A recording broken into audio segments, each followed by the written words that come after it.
देखो बच्चों, आज क्लास 12 प्रॉपर्टी ऑफ डिटर्मिनेंट्स।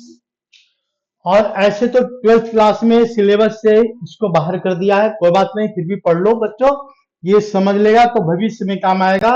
भविष्य सुधारना है तो मेरे साथ 1 घंटे का टाइम दे दो। तो इसमें क्या लिखा हुआ है? प्रॉपर्टी ऑफ डिटर्मिनेंट्स लिखा हुआ है। फर्स्ट प्रॉपर्टी में क्या है बच्चों?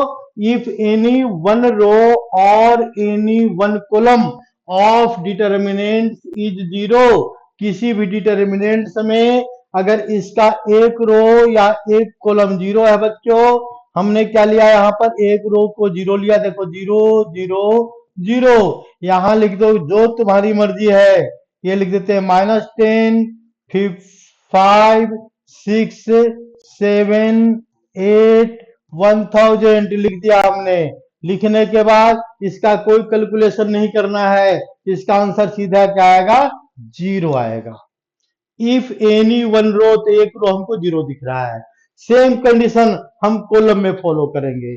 अगर किसी भी मैट्रिक्स डिटर्मिनेंट्स का एक कॉलम जीरो है, मींस जीरो है, जीरो है, जीरो है। और यहां पर क्या लिखा हुआ है? साइन एक्स लिखा हुआ है। यहां पर क्या लिखा हुआ है? टेन एक्स लिखा हुआ है। कुछ भी लिखा हुआ बच्चों, टेन एक्स। यहाँ पर कॉट एक्स लिखा हुआ है। यहाँ पर एक्स स्क्वायर गिवन है। यहाँ पर एक्स क्यू गिवन है और यहाँ पर एक्स गिवन है। तो हम इसको सॉल्यूशन नहीं करेंगे। इसका आंसर क्या आएगा बच्चों?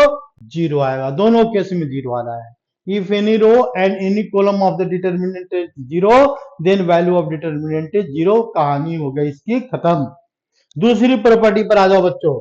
सेकंड प्रॉपर्टी में क्या है? तो सेकंड प्रॉपर्टी आते हैं।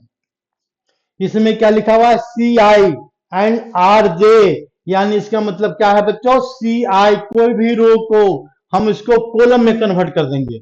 यानी रो कन्वर्टेड कॉलम मतलब क्या हो गया? एक ट्रांसपोज हो गया। यानी हमने कोई डिटर्मिनेंट लिया, इसकी वैल्यू हमने लिखा ए बी सी, इसकी वैल्यू क्या लिखते हैं? 5, 6, 7, और ये वैल्यू क्या लिखा हुआ है? 8, 9 और -10। तो इस ये क्या है? एक डिटर्मिनेंट है बच्चों, बिल्कुल साफ दिख रहा है। हमको डिटर्मिनेंट कैलकुलेट करना है, मैट्रिक्स नहीं है। तो इसका आंसर क्या है? इसको अगर हम इसको चेंज करते हैं, क्यों चेंज करते हो तो बाद में पता लगेगा। तो बाद इसको हम जब इसको चेंज करेंगे तो ये क्या हो जाएगा? ट्रांसपोज बनेगा और ट्रांसपोज का डिटर्मिनेंट होगा। यानी इसका मतलब क्या है बच्चों? फर्स्ट रो को आर आई लिखा हुआ ना, आर जे, मतलब फर्स्ट रो को हमने फर्स्ट कॉलम में कन्वर्ट कर दिया ए बी सी। सेकेंड रो को हमने किस में कन्वर्ट कर दिया? सेकेंड कॉलम में, means 5, 6 and 7। Third row converted to third column, means 8, 9 and -10। Then value of determinant remain same. यानी we can say that determinant of A का जो डिटर्मिनेंट है ये किससे इक्वल होगा? Determinant of A transpose. दोनों value same होगी, कोई चेंज नहीं आएगा। इसीलिए प्रॉपर्टी लिखा हुआ है R I interchange into R J, row column, row converted into column, और we can say that column converted to row. दोनों कंडीशन में एक प्रॉपर्टी फॉलो होगा। तो ये क्या है? Property number 2 complete. ठीक है ना, विद एग्जाम्पल। हमने एक एग्जाम्पल भी ले लिया है यहाँ पर। ठीक है ना। प्रॉपर्टी नंबर 3 पर आते हैं बच्चों। प्रॉपर्टी नंबर 3 में क्या कहता है?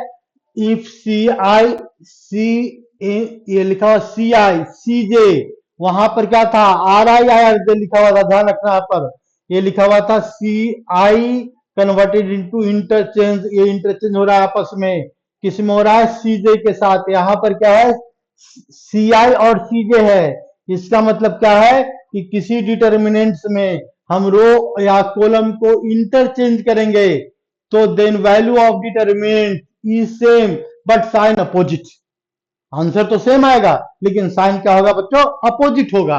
यानी फॉर एग्जांपल हम लेते हैं एक डिटर्मिनेंट लेते हैं छोटा सा 1 2 लेते हैं बच्चों, 1 2 और 3 4, और इसको हमने सोल्व किया। सोल्व करने पर डिटर्मिनेंट की वैल्यू क्या आ रहा है यहाँ पर? डिटर्मिनेंट की वैल्यू आ रहा है यहाँ पर 4। ये इसको डायरेक्ट लिखते हैं 4 - 6, 4 - 6 तो कितना आ रहा है बच्चों? -2। इसको हमने एक कॉलम को इंटरचेंज कर दिया, एक बार इंटरचेंज करना है तो दूसरा डिटर्मिनेंट आया। दूसरा डिटर्मिनेंट क्या आया इसमें? तो हमने इंटरचेंज कर दिया। अब कॉलम नंबर 2 को 1 की जगह पर लिख दिया 2 4 और कॉलम 1 2 पर चला जाएगा, यानी 1 3 1 3। अब इसको सोल्व करके देखो तो क्या आंसर आना चाहिए इस रूल के according, -2। Value of determinant is same but sign opposite, तो यहाँ पर क्या रहा है -2 आ रहा है, तो यहाँ पर क्या आएगा 2 आएगा। सोल्यूशन करके देख लो, तो यानी ये क्या रहा है, 4 टू 6 आ रहा है और -4 तो कितना आ गया 2 आ गया। ये जो रूल है it is applicable for 3 into 3 4 into 4 5 into 5 6 into 6, किसी भी डिटर्मिनेंट के लिए अप्लीकेबल है। तो if row any one row और एनी टू कॉलम और any two row interchanged, then value of determinant remains same but sign is opposite। ये बात याद रखना। बस ये प्रॉपर्टी तुम्हारी हो गई कंप्लीट, लेकिन हम इसको कंप्लीट करने के चक्कर में थोड़ा सा में इसका एग्जांपल और लेते हैं, है ना, क्योंकि फिर बाद भविष्य में कभी भी दिक्कत ना हो। तो दिक्कत नहीं हो तो हमने डिटरमिनेंट मान लिया यहाँ पर A B C D E F G H I, ये डिटर्मिनेंट है बच्चों। इसको हमने कोई भी रो को इंटरचेंज किया, तो हमने किसको इंटरचेंज किया, मान लो कॉलम नंबर रोल नंबर 2 को और रोल नंबर 3 को आपस में हमने क्या किया बच्चों, इंटरचेंज किया। तो इस डिटर्मिनेंट का वैल्यू क्या आ रहा है, मान लो के आ रहा है। तो इंटरचेंज करने के बाद एक नया डिटर्मिनेंट बनेगा, नया नया डिटर्मिनेंट क्या है, तो there is no change in roll number first, यानी there is no change but roll number 2 और रोल नंबर 3 आर इंटरचेंज्ड। तो right here GHI and DEF। तो in this case if it's answer is K, तो determinant of new, यानी इसको dash लगा दो, new लगा दिया डैश, तो डिटर्मिनेंट डैश मानते हैं इसको, ठीक ना। डैश की जो वैल्यू है -k आएगा। ये प्रॉपर्टी बताता है, कोई सॉल्यूशन की जरूरत नहीं है, प्रूफ की जरूरत है ही नहीं, क्योंकि 12th क्लास में सिलेबस में इंक्लूडेड नहीं है, तो प्रूफ क्यों करें। इसलिए समझा रहे हैं कि ये भविष्य में काम आएगा, जेईई मेंस में काम आएगा, सॉल्यूशन में काम आएगा, बहुत सारा काम आएगा, इसीलिए इसको हम समझाते हुए जा रहे हैं। ठीक है, नेक्स्ट पॉइंट पर आओ बच्चों, property number 4। Property number 4, if Ci is equal to Cj means any two column are identical or any two row are identical, then value of determinant in 0, in this case we does not require calculation। we do not require calculation, कोई calculation की जरूरत नहीं है बच्चों। यानी इसका मतलब क्या है, यहाँ पर ये डिटर्मिनेंट है, डिटर्मिनेंट की वैल्यू हमने क्या लिया, ए बी सी और इसके बाद लिखते हैं पी क्यू आर, और यहां भी हमने लिख दिया ए बी सी। तो इसमें हम देख रहे हैं क्या कि दो वैल्यू इसकी सेम है, कौन कौन सा, रोल नंबर 1 है और रोल नंबर क्या है बच्चों 3 है, दोनों सेम है। तो इसको कैलकुलेशन नहीं करेंगे, इसका डायरेक्ट आंसर क्या लिखेंगे, हम इसको 0 लिखेंगे, डायरेक्ट आंसर 0 लिखेंगे, कोई कैलकुलेशन की जरूरत नहीं है, ये बात याद रखना। ठीक है, ये तुम्हारा क्या हो गया, तो एक कैलकुलेशन हो गया इसका प्रॉपर्टी के बेस पर। हम दूसरी प्रॉपर्टी भी लिख सकते हैं, यहाँ पर देखो डिटर्मिनेंट लिया हमने, तो डिटर्मिनेंट लिया इसमें 10 15 और इसके बाद 16, इसके बाद 16 नहीं लिखो 32 लिख देते हैं यहाँ पर। दूसरी वैल्यू क्या लेते हैं यहाँ पर 32, ये 32 और ये हमने लिख दिया यहाँ पर 15, यहाँ पर 10 और यहाँ पर -100 -200 कुछ भी लिखा हुआ बच्चों -300। तो इसमें कैलकुलेशन की जरूरत नहीं है, बिकॉज 2 कॉलम आर आइडेंटिकल, ये पता लग गया दिखने से, यानी 2 कॉलम आइडेंटिकल है, तो इसका आंसर 0।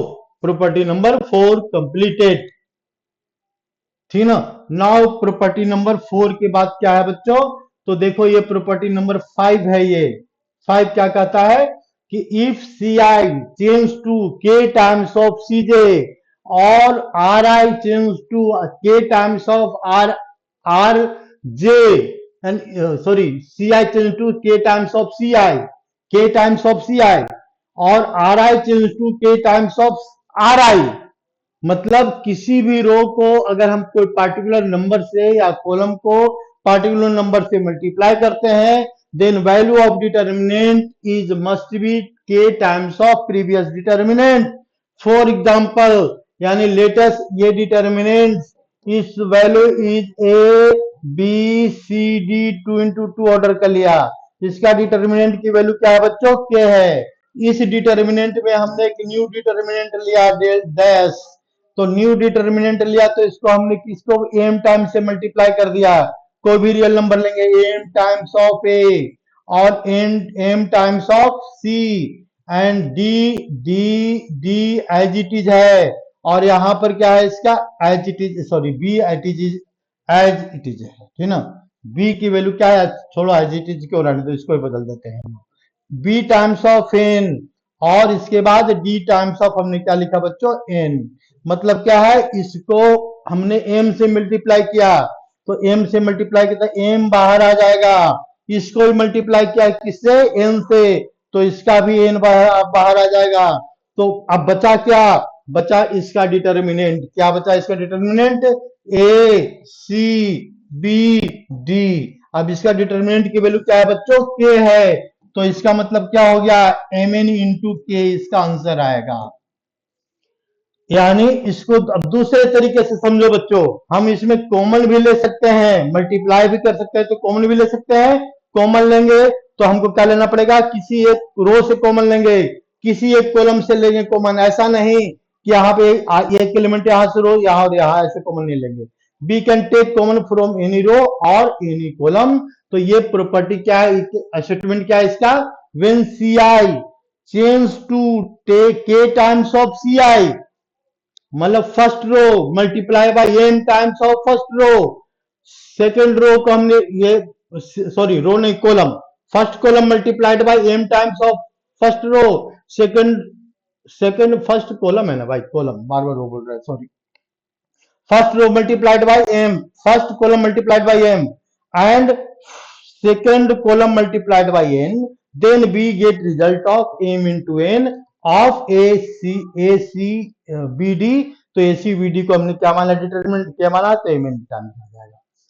तो ये ध्यान रखना, एक प्रॉपर्टी होती है बच्चों, ठीक है ना। इसके बाद देखो यहाँ पर ये प्रॉपर्टी के बेस पर क्वेश्चन हम सोल्व कर सकते हैं। क्वेश्चन देखने में देखो बच्चों बहुत लंबा लग रहा है, ठीक है ना। तो अगर हम इसको मतलब जनरल मेथड से सोल्व करेंगे बाय एक्सपेंशन, तो it will take more time to solve this question. उस कंडीशन में बच्चों हम प्रॉपर्टी अप्लाई करेंगे, इसीलिए प्रॉपर्टी होता है। तो प्रॉपर्टी में हम देखते हैं क्या कि ये जो नंबर है कितने टाइम्स है भाई, 3 टाइम्स है। तो हम इसको ऐसे लिख सकते हैं बच्चों, ये 3 टाइम्स ऑफ 6 ऊपर वाले नंबर को, देखो यहाँ पर 3 टाइम्स ऑफ 9 लिख सकते हैं, 3 टाइम्स ऑफ 8 लिख सकते हैं इसको। ये नंबर क्या है, 4 है, ये 4 है, यहाँ पर ये -4 है, और ये क्या है, 6 है, यहाँ पर क्या है, ये 6 है, 9 है, और क्या है बच्चों, 8 है, ये है यहाँ पर। अब इसमें से देखो हम क्या करते हैं, 3 यहां से हम कॉमन लेंगे, यहां से भी कॉमन ले सकते हैं, 2 कॉमन लेंगे यहाँ से। तो ऊपर वाले से जब हम 3 कॉमन लेंगे, ऊपर वाले पर ध्यान रखा करो हमेशा, ऊपर वाले पर ध्यान बिल्कुल हमेशा रखा करो। तो यहाँ पर क्या बचेगा, यहाँ इसको लिखो पहले, क्या बचेगा इसका, 6 है, 9 है, और क्या लिखेंगे यहाँ पर 8 है। फिर क्या लिखा है यहाँ पर, यहाँ से 2 कॉमन ले रहे हैं बच्चों, तो 2 आ जाएगा बाहर, तो यहाँ पर क्या बचेगा, 2 बचेगा, ये -2 बच जाएगा, यहाँ पर 3 बच गया, यहाँ पर 6 बच गया, यहाँ 9 और यहाँ पर 8। अब इसके बाद फिर देखो ऊपर वाले को नीचे वाले से कंपेयर करो, दोनों क्या है यहाँ पर बच्चों, आइडेंटिकल है, दोनों सेम है, यहाँ पर सेम है, तो यानी इफ एनी 2 रो और any 2 column are identical then value of determinant is 0। तो हम क्या करेंगे, बिना सॉल्यूशन के इस वाली वैल्यू को हम 0 लिख सकते हैं कि इसका आंसर क्या आएगा, 0 आएगा, ठीक है। इसमें सोल्यूशन की जरूरत नहीं है, ठीक है ना, इसीलिए प्रॉपर्टी होती है डिटर्मिनेंट की प्रॉपर्टी। तो हम नेक्स्ट पॉइंट पर आते हैं बच्चों, डिटर्मिनेंट्स की प्रॉपर्टी है, यहां तक समझ में आ गया होगा। नेक्स्ट में क्या कहता है, ये क्या लिखा हुआ है, इफ सम ऑल एलिमेंट, सम और ऑल एलिमेंट, या कुछ भी एलिमेंट हो या सारे एलिमेंट हो, ऑफ रो और कॉलम, या तो रो का या कॉलम का, of determinant express as sum of 2 और मोर डिटर्मिनेंट। यानी इसको हम क्या करेंगे, 2 और मोर देन 2 डिटर्मिनेंट में कन्वर्ट, ये एक्सप्रेस चेंज कर देंगे।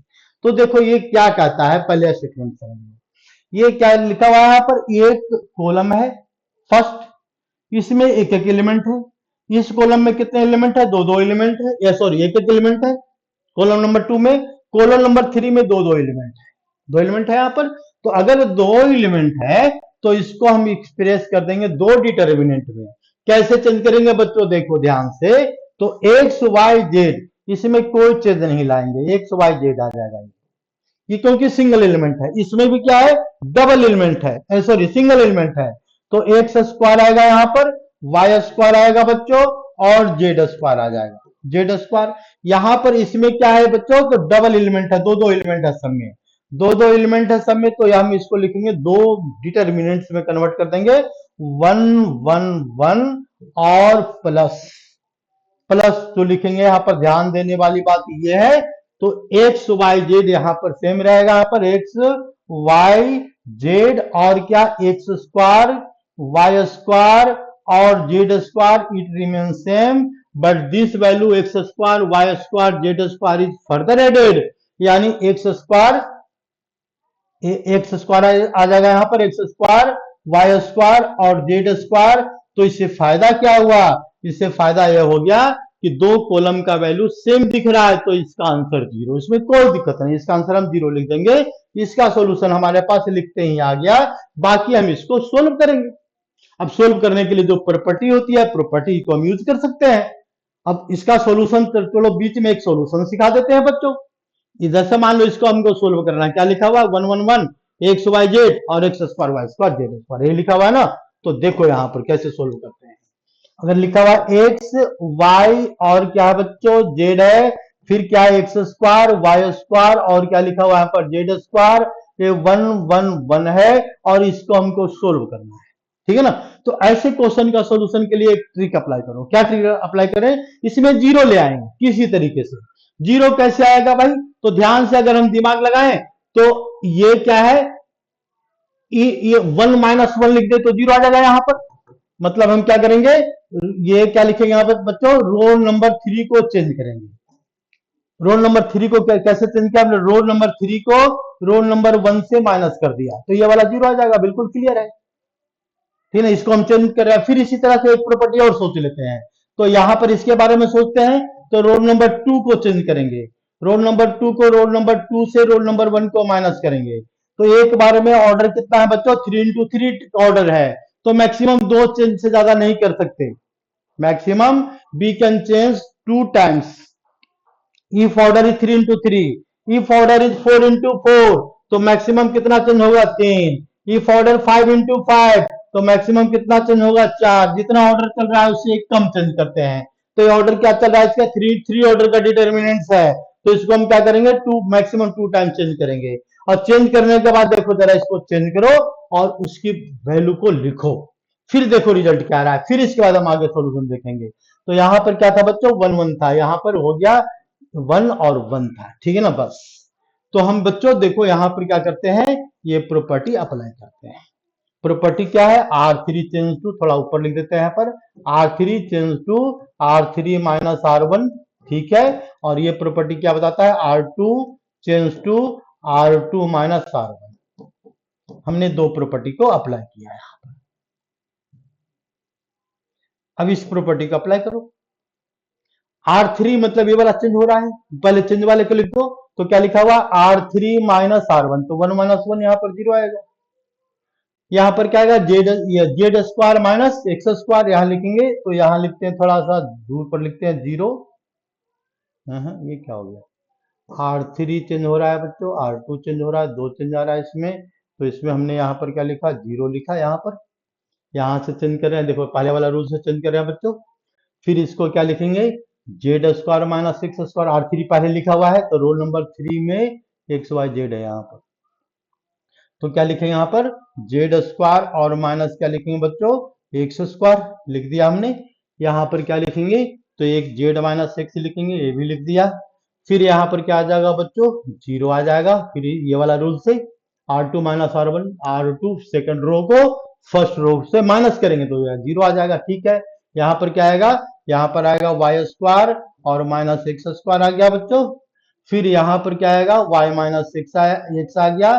There is no change in the first row, means X X square, और इसके बाद फिर क्या लिखा हुआ बच्चों? तो ये 1, यानी फर्स्ट रो में कोई चेंज नहीं ला। चेंज करने के बाद देखो हमारे पास 2 जीरो आ गया, और ये भी दिमाग लगाएं कि देखो ये फैक्टराइज हो रहा है, ये भी फैक्टराइज हो रहा है, तो फैक्टराइज होने पर यहाँ क्या आ जाएगा, Z minus x Z plus x. ये कॉमन सेंस की बात है, 12th क्लास को पढ़ा रहे हैं, उतना नहीं लिखेंगे।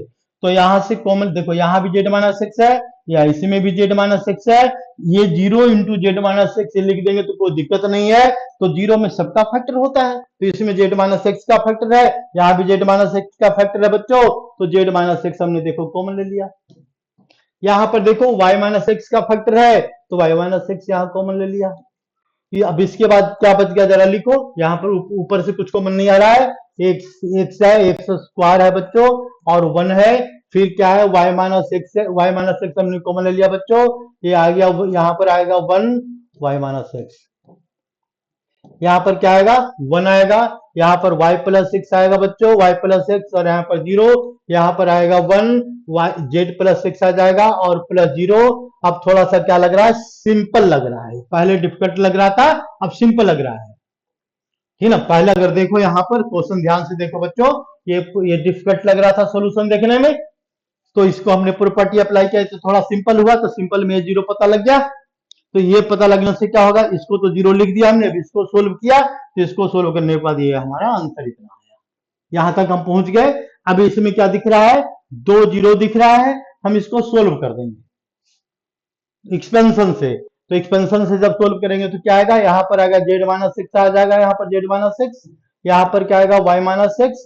और एक्सपेंशन को सोल्व करते समय क्या करना है बच्चों, दिमाग में ध्यान रखना है, ये दिमाग में हमेशा याद रखना है क्या, कि मैक्सिमम 0 किस रो में है, मैक्सिमम 0 किस कॉलम में है, उसी के अलावा हम उसको एक्सपेंड कर देंगे। तो मैक्सिमम 0 थर्ड कॉलम में दिख रहा है, तो थर्ड कॉलम के अलावा एक्सपेंड कर देंगे, तो ये क्या होता है बच्चों प्लस, ये क्या होता है माइनस, तो ये क्या होता है प्लस। तो हम इसके अलाउंग एक्सपेंड कर देंगे, क्योंकि हमको 0 0 वाले को लिखना नहीं पड़ेगा। तो हम यहां से क्वेश्चन को शुरू सोल्व करते हैं। तो ये क्या लिखा हुआ है बच्चों 1, 1 के साथ क्या लिखेंगे, तो इसको हटा देंगे और इसको हटा देंगे, ठीक ना। तो बच गया 1 1 1, और y plus x and Z plus x बच गया, जेड प्लस एक्स।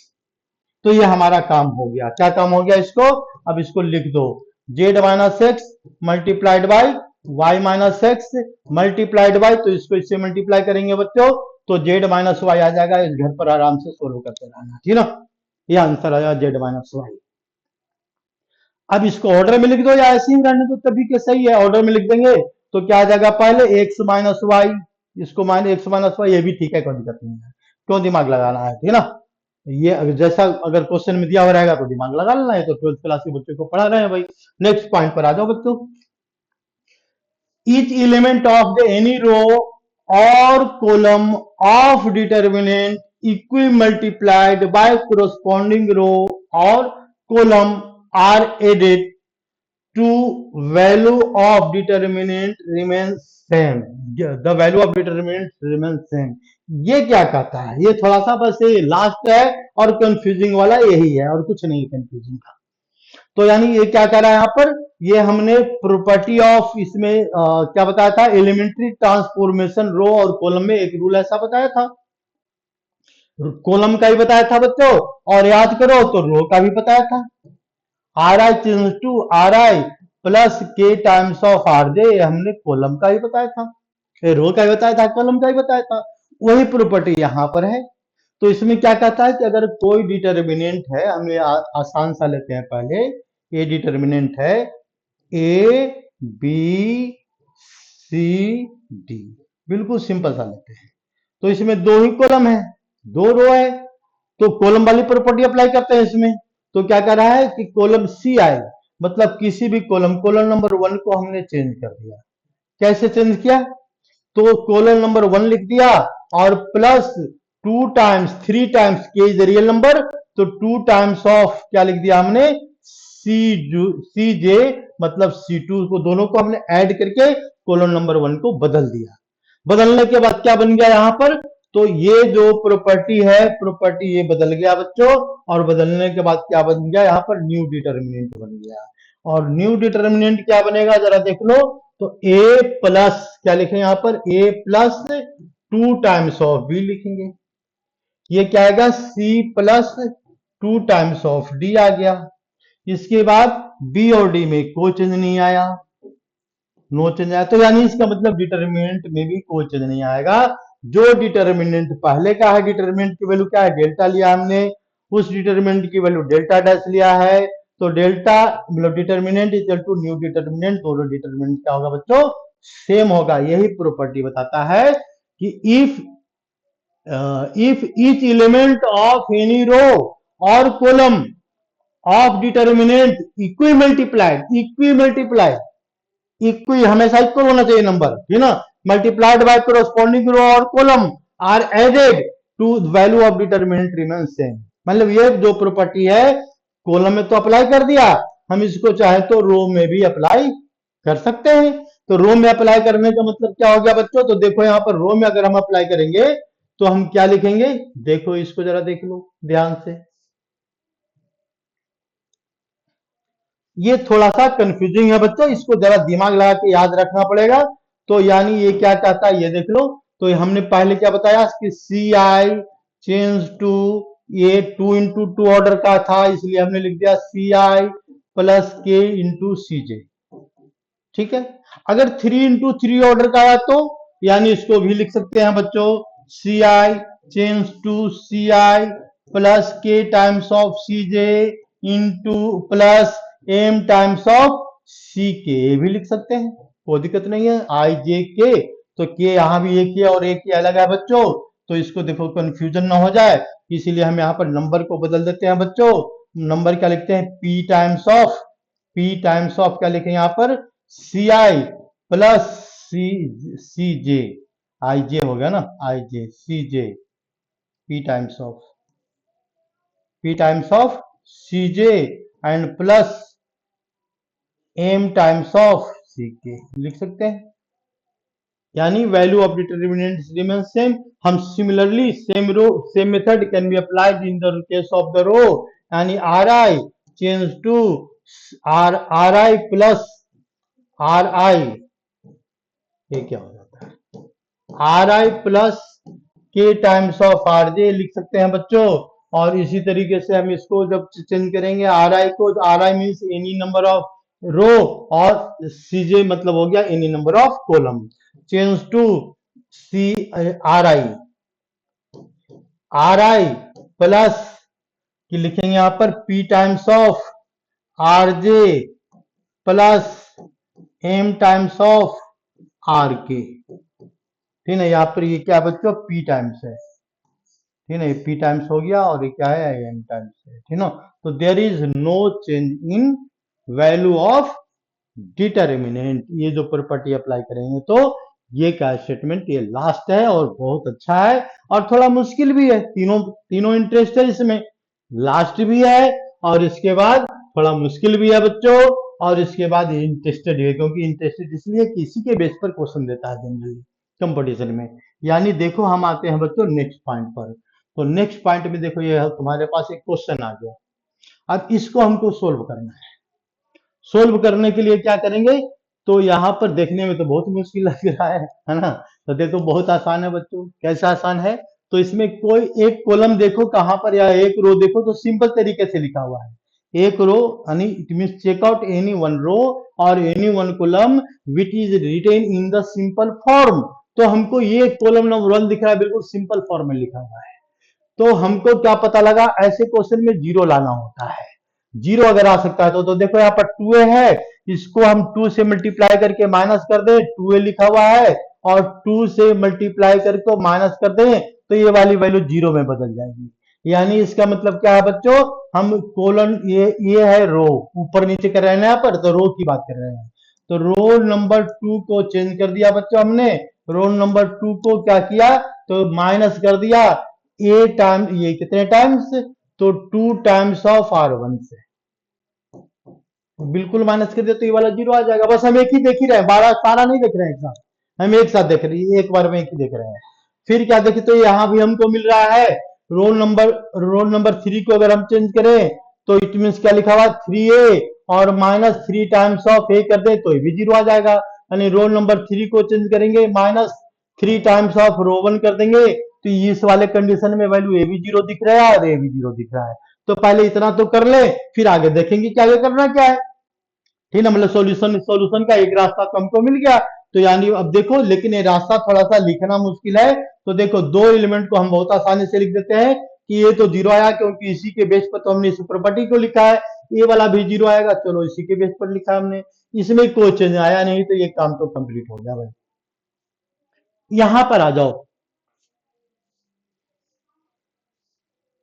दो जीरो आ गया।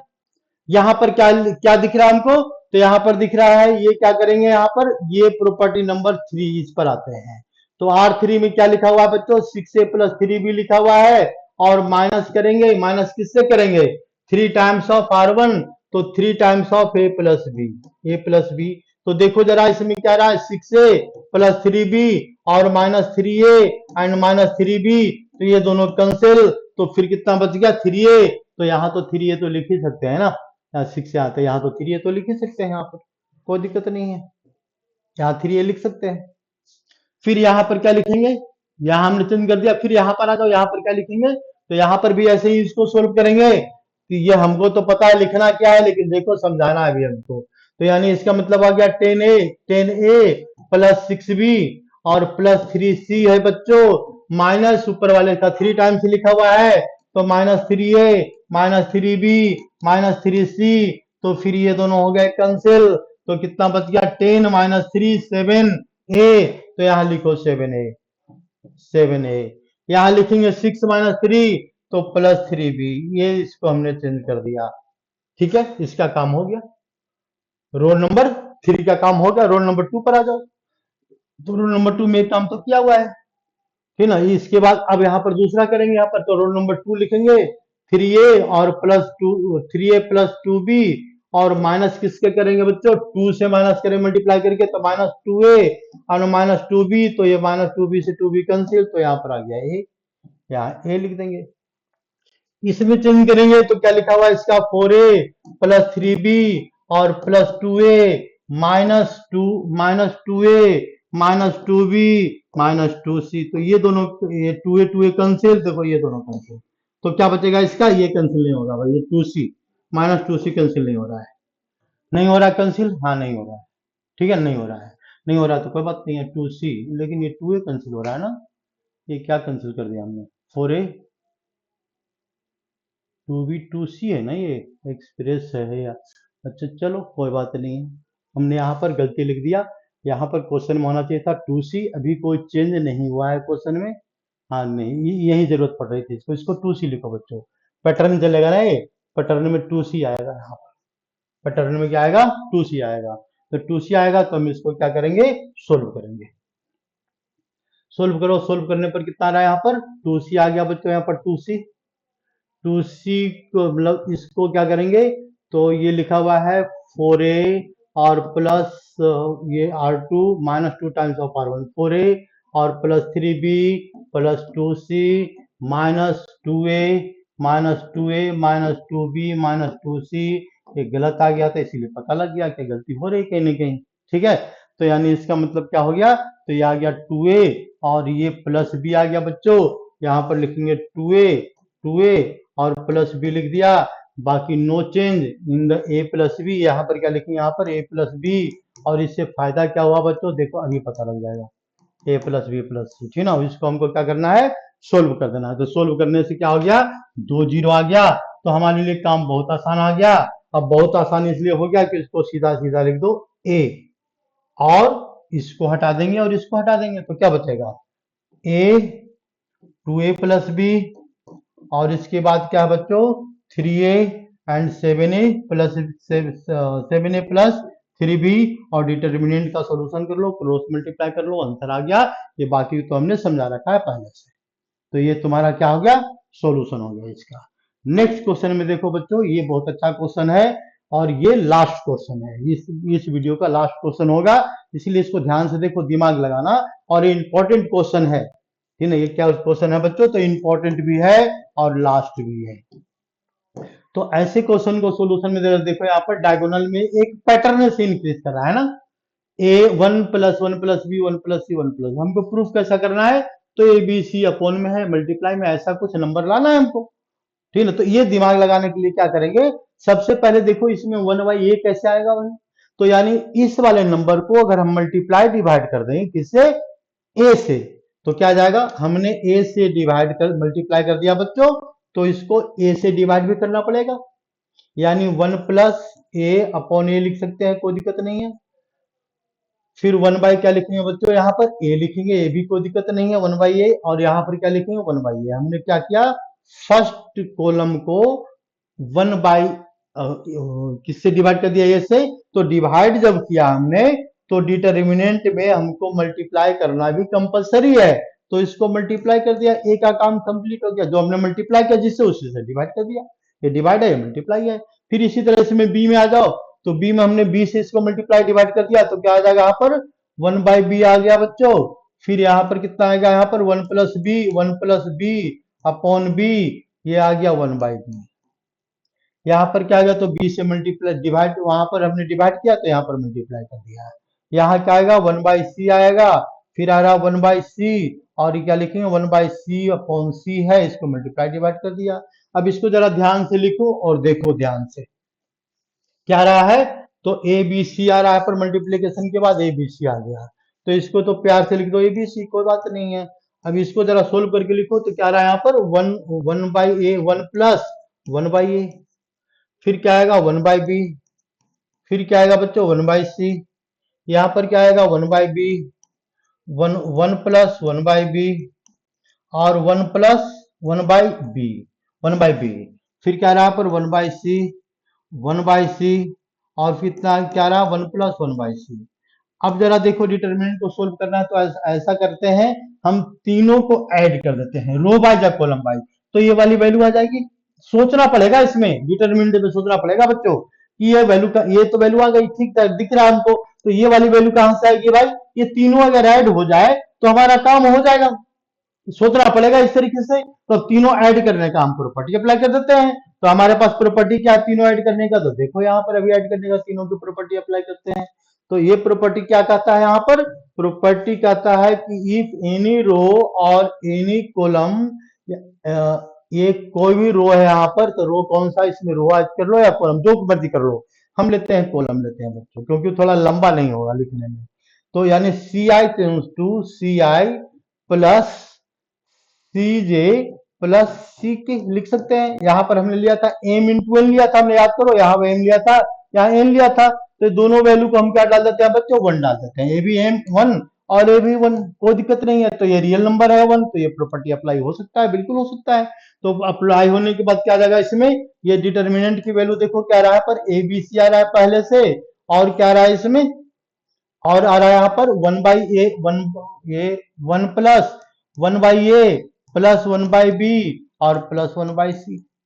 यहाँ पर क्या आएगा 1+1/a प्लस 1/b और प्लस 1/c, 1/c। यहाँ पर क्या आएगा इसके बाद, तो यहाँ भी वही लिखेंगे बच्चों, यहाँ भी वही लिखेंगे, क्या लिखेंगे, अरे 1/a, 1+1/a प्लस 1/b और प्लस 1/c। फिर क्या लिखेंगे सामने, यहां से देखो बच्चों 1/b no change, 1+1/b no change, 1/b no change, 1/c no change, 1/c no change, 1+1/c no change. ये डिटर्मिनेंट की वैल्यू कैलकुलेट करनी है।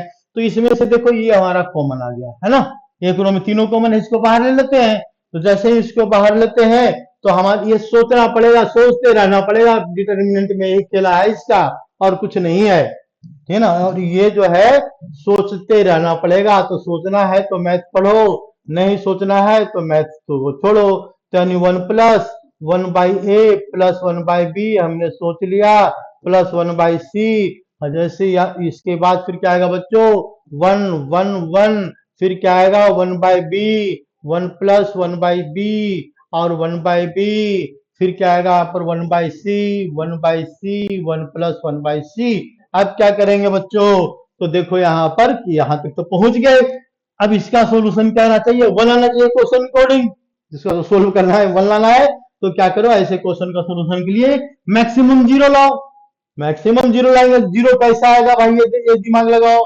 तो हम क्या करते हैं, इसको इससे माइनस करते हैं। देखो ये 1 - 1 0 पता लग गया हमको, 1/v - 1/v 0 होता है, भी पता लग गया। दो बात तो पता लग गया ना। इसके बाद यानी रो को अगर माइनस करें, थर्ड रो को चेंज करेंगे, third row minus first row. Second row भी कर सकता है, तुम्हारी मर्जी, कर लेना सेकंड रो, लेकिन फर्स्ट रो से थोड़ा आसान होगा। इसको भी चेंज करना, हमको दोनों को चेंज करना है बच्चों। तो दोनों को चेंज करने से क्या होगा, इसको चेंज करो दोनों को, ये करते हैं चेंज। तो चेंज करने के लिए थोड़ा सा इसको करते हैं चेंज। क्या लिखेंगे प्रॉपर्टी, तो रोल नंबर 1, रोल नंबर कितना है बच्चों, रोल नंबर 3 को चेंज करते हैं। तो रोल नंबर 3 में से रोल नंबर 1 माइनस करते हैं, और इसके बाद रोल नंबर 2 को भी चेंज करते हैं। तो रोल नंबर 2 को रोल नंबर 1 से माइनस करते हैं। 1 से इसलिए माइनस किया कि दोनों वैल्यू सेम दिख रहा है। तो जैसे ही माइनस करेंगे, तो रोल नंबर 3 माइनस करो, तो यहाँ पर क्या जाएगा, रोल नंबर 1 से, इसको इससे माइनस करो तो ये आएगा 0, ये आ गया 0। ये क्या आएगा, इसका माइनस करेंगे तो 1, इसको इससे माइनस करो तो 0, इसको इससे माइनस करो तो 1, इसको इससे माइनस करो तो क्या आएगा इसका आंसर, तो 0। फिर इसके बाद क्या करेंगे, no change, no change, no change, 3 का नो चेंज। और अब क्या करेंगे बच्चों, इसको डिटर्मिनेंट का सॉल्यूशन लिख देंगे हम। तो उस डिटर्मिनेंट के सॉल्यूशन में क्या होता है, देख रहे हैं क्या, डायगोनल के तीनों नीचे वाला 0 आ गया। तो कोई दिमाग ही नहीं लगाना है, ये तीनों को मल्टीप्लाई करके लिख दो। डायगोनल के तीनों नीचे वाला 0 या तीनों इसके ऊपर वाले वैल्यू 0, तो ये हो गया डायगोनल मैट्रिक्स के जैसा है, ट्रेंगुलर मैट्रिक्स है। ये कैसा है, तो अपर ट्रेंगुलर है, तो लोअर वाला 0 है। तो इसका आंसर क्या आ जाएगा, मल्टीप्लाई करके लिख दो सीधा सीधा 1 1 1, और हम तो डायरेक्टली लिख देते हैं बच्चों। तो ये कितना आ जाएगा इसका, ये कैसे आ गया, अगर इसको लिखेंगे तो 0 और इंटू, ये कितना आ गया इसमें, ये रो हटाएंगे और ये हटाएंगे, हाँ तो ठीक है 1 आ गया, हाँ आ गया 1 आ गया। एक्सपेंड कर दो, या शॉर्टकट याद रखो कि कोई भी डायगोनल के नीचे 0 है तो आंसर, आंसर तीनों का मल्टीप्लीकेशन, तीनों का मल्टीप्लीकेशन आंसर आएगा। डायगोनल के ऊपर अगर तीनों 0 है तो मल्टीप्लीकेशन तभी डायगोनल का आएगा। तो ये तुम्हारा आज की क्लास ओवर हो गया बच्चों, धन्यवाद। अब इसके बाद अगली क्लास में क्या बताएंगे, area of triangle using determinants method, फिर माइनर कोफैक्टर की वैल्यू को कैसे कैलकुलेट करते हैं, इसके बारे में समझाएंगे। बाकी धन्यवाद धन्यवाद धन्यवाद, बाकी अगली क्लास में फिर मिलेंगे, धन्यवाद।